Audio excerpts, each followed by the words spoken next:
Oh boy, how am I gonna tiptoe my way around this? Well, guys, let's get into the positives first, okay? My expectations for this race were probably underground, okay? That's how low they were. So I wasn't expecting much. But I would say the finish was entertaining. Okay, I'm gonna be very careful with my words here, just so my message is clearly stated as to what I'm trying to say. So everything I say, I want all of you to understand exactly what I'm saying. I'm gonna be as clear as I possibly can. So what I am saying here, in a positive sense, the finish was entertaining. Note the word that I said. Entertaining, okay? That finish was entertaining. For an all-star race, for whatever the format was that I watched, that we all watched, that finish was entertaining. The final 10 laps, the restart, the moves from Keselowski and Elliott and Larson, that was entertaining.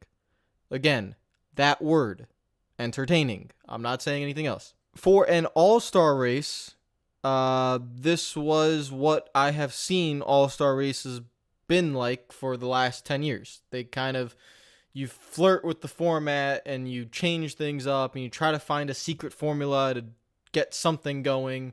And towards the end of this 10-year stretch, NASCAR just said, heck with it, make it a plate race, which is what they did. As you saw when the lights came on and it became nighttime, the track cooled down. Straight up, full throttle. There was no lifting whatsoever for those 10-lap runs. And NASCAR set the format up where you only had 10 to 15 lap runs at a track. Take the horsepower down. You don't got to worry about tire wear. You don't got to worry about any of that. You just full throttle your way around the track. And so for an all-star race, and I've said this before, go back to the first time we ever ran low horsepower. I think it was 450 horse. I think it was like literally the restrictor plate at Charlotte. I think that was either 2018 or 2019. It was one of those 2 years. But it's when they literally ran the restrictor plate at Charlotte, and you saw the 3 wide pack racing. Go back. I made a video then, and I said that was actually really entertaining. You would see I was very positive on that video. And so, again, for an all-star race, I gotta make this very clear. For an all-star race, this is okay. This is acceptable. Here's the problem, and this is where I am scared that the majority of fans are genuinely just falling into this trap, and then NASCAR is gonna try to hook you in, lure you in, and then say, oh, you asked for this. And then when you hate it 2 years from now, they're going to be like, oh, but you asked for it. And that's going to be NASCAR's way of, just flipping it all over the place and, doing their good old manipulation. And here's what I mean by this. You can like tonight's All-Star race, okay? I did not. You can like tonight's All-Star race. You can like the form of racing. And I'll be blatantly honest here. If any of you think that's racing, I can't help you. I genuinely can't. Because if you think that's genuine racing, you don't know what genuine racing is. I don't mean to be rude. I'm not trying to come off as I don't want. I'm a very nice person, okay? I don't want to come off as a dickhead. That's not my intentions. But if you think that's actual racing, genuine drivers going at each other, showcasing their talents. You literally had the SRX race last night. I was not able to watch it because I was out celebrating a friend's birthday. But I heard about all that, and they said a lot of fans said the racing was great. It was a packed house. That is genuine racing. It's a short track. I get it, yada yada. But that's racing. Formula One, even though dirty air is terrible and you can barely pass, and usually you gotta be in a Mercedes to win, that's still racing, breaking points, hitting your sector lap times, making sure you're as smooth as possible, making sure you hit the apex of every corner, making sure you're not wearing out your tires, tire management throughout the race, pit strategy, making sure you can all keep within a certain distance of a rival. That's racing. IndyCar, you go to the Indy 500, you have to save fuel, you gotta manage your tires, you gotta manage the draft a little bit. That's racing. NASCAR plate racing at Daytona and Talladega is a form of racing. So we only do it 4 times a year. And so you do it, it might be more from now on, but you do it 4 times a year at specific tracks that are made specifically for plate racing.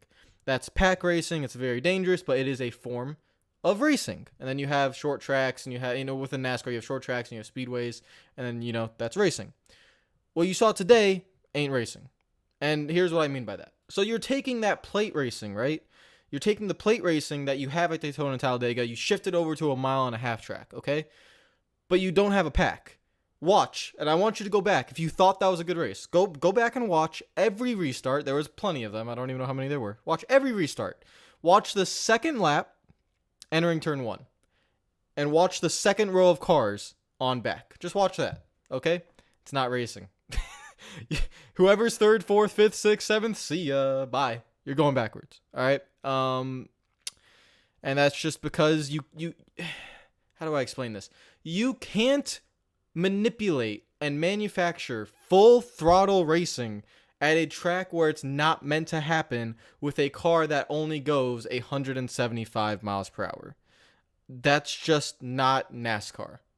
You can change the car and name it IROC, but then you have to stick everyone together. It has to actually be a pack, like it was at Charlotte 2 to 3 years ago when they had the 450 horsepower. You have to genuinely take Daytona and Talladega and shift it to Texas and create a pack, like legit 3-wide racing.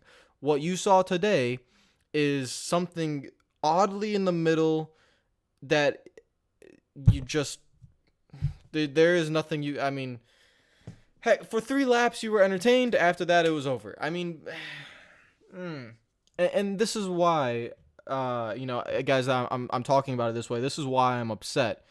Is that you have to understand, this is fine for all-star racing, but if you ever want this for your normal racing in NASCAR, I'm talking like you go to a Kansas and you run a 400-mile race. And you take that package, okay? Say you have anything below 500 horsepower, and you take that package with you.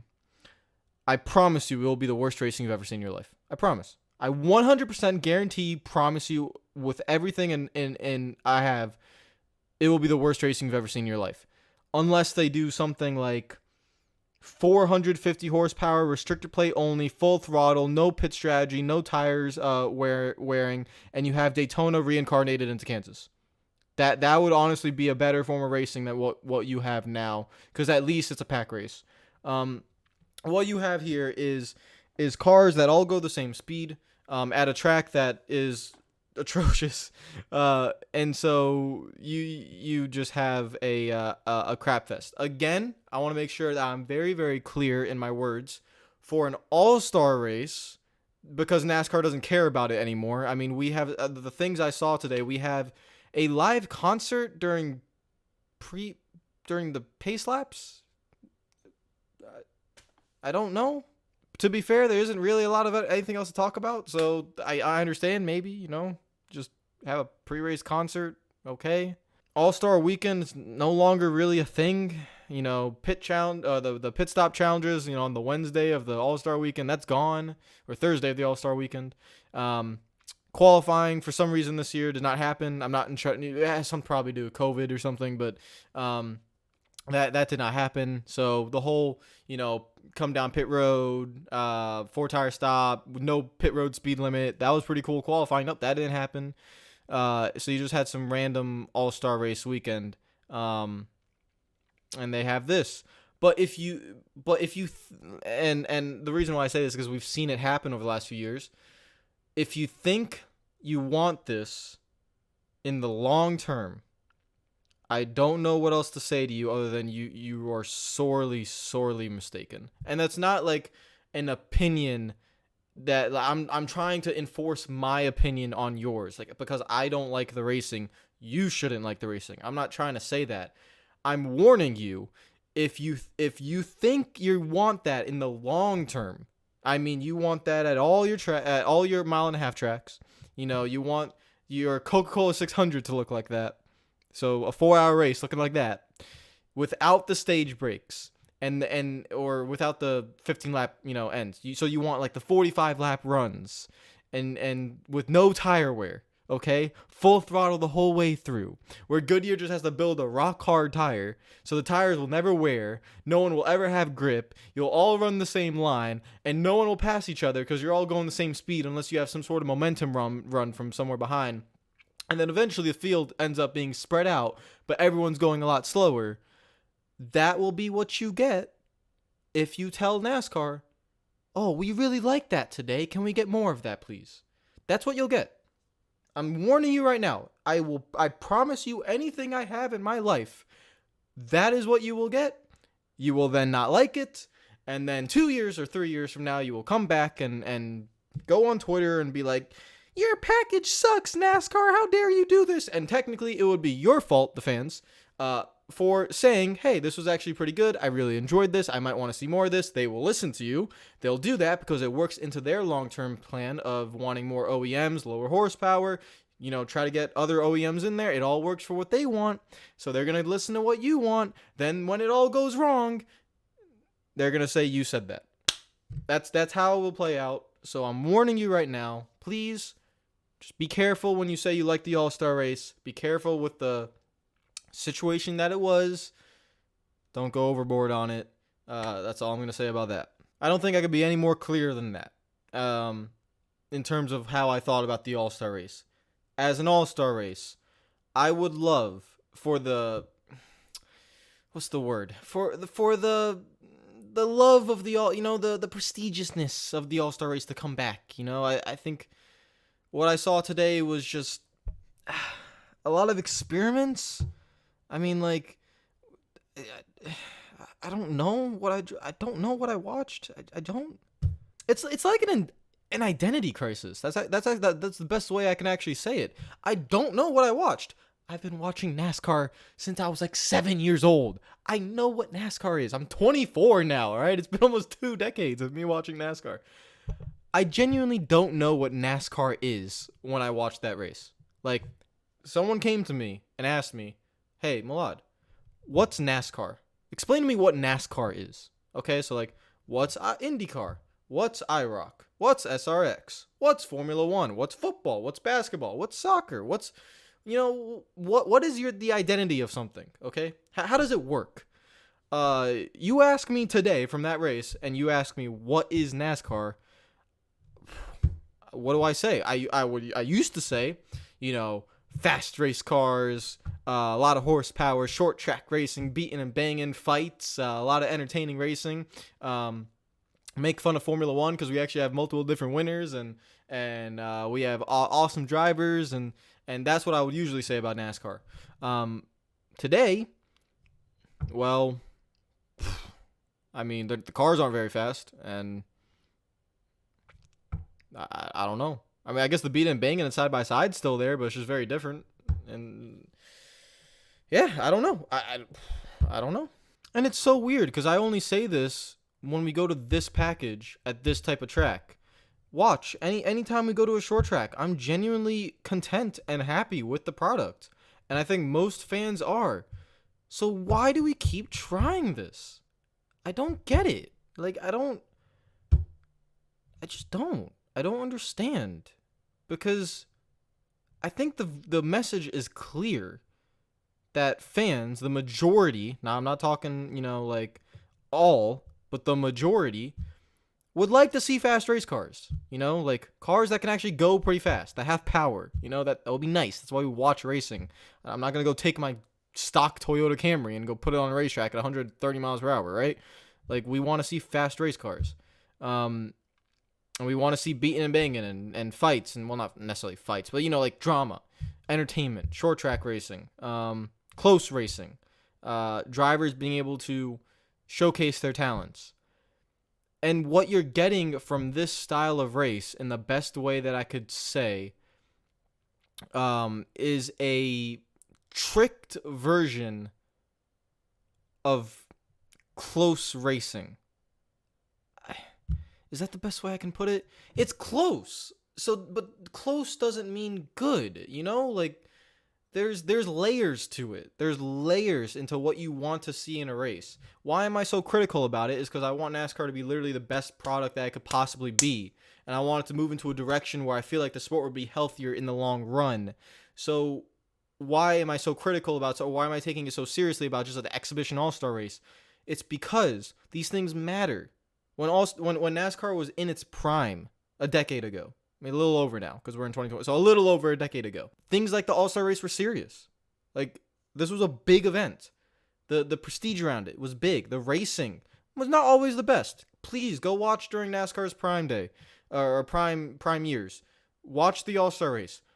I mean, watch the whole thing. Don't watch just the highlights. It's not always the most entertaining thing. All right? Like, I'm not saying like that racing is 3 wide, side by side, 205 miles per hour into the corner, and you have Jimmy Johnson and Jeff Gordon battling it. No, it really wasn't. Like, there was actually a lot of single file racing in those races. A lot of finishes were quite boring. You remember a few of them that are really entertaining, but a lot of those finishes were quite boring. So don't think I'm saying go back to the good old days, right? No, I'm just saying that was NASCAR. That style of racing, that speed, that intensity, that was the All-Star race. And people took it seriously. You had the pre-race intros that were really, really cool. And you had it all built something up into where you knew this was a big event and that it was being taken seriously. The fans helped with that. The production helped with that. The way the track held all the events helped with that. And the way NASCAR carried out that weekend helped with that. What I saw this week, or today, what it was, I saw a joke. I saw experiments. I saw that didn't work.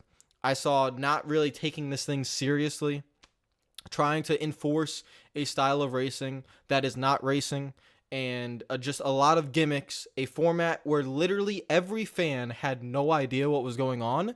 We just went along with it and was like, okay, we're going to invert the field here. We don't know how many. We're going to find out when it ends.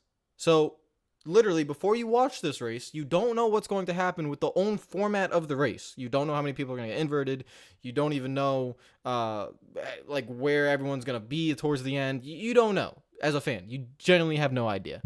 So this is all just one big, massive experiment instead of being a $1 million serious motorsport event. It's the best way I could put it. That should be your identity. Your identity should not be a circus. Your identity should not be an experiment. Your identity should be a serious sporting event. I'm going to leave it at that. We'll see you guys tomorrow. Take care of yourselves. Enjoy the rest of your night.